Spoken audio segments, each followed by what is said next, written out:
Maths are in a really interesting space at the moment, an interesting time, I guess, in kind of education at the moment for multi-academy trusts. One of the key challenges, I think, from a procurement perspective is management of risk.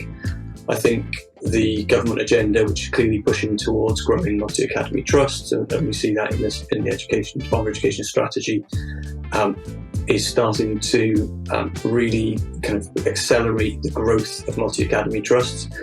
There are well over 1,000 multi-academy trusts now, but if you look at the average size of them, they're still fairly small. They kind of initially started at single kind of SATs, single academy trusts, then moved into small multi-academy trusts, and we're seeing this real emergence now of bigger multi-academy trusts, certainly in that kind of 11 to 26 space, that size, and a lot of consolidation of maths in the smaller maths into that bigger size.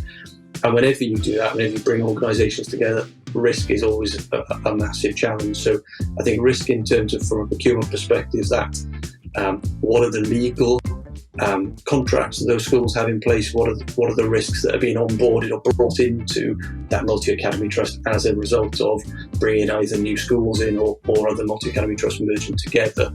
And I think it's an area that really broadly multi-academy trusts haven't got to grips with yet. They do a lot of due diligence and a lot of talking with schools around kind of how they work together from an educational standpoint. They look at the legals of the entity in itself, but more often than not, they don't seem to get under the skin of the actual contractual liabilities and the issues there the schools may bring. And we've seen a number of issues where individual schools can join a multi-academy trust and they've got a massive liability potentially in something like an MFD contract, for example, and that MAT, without realising it, is taking on that responsibility. So I think risk is a big one.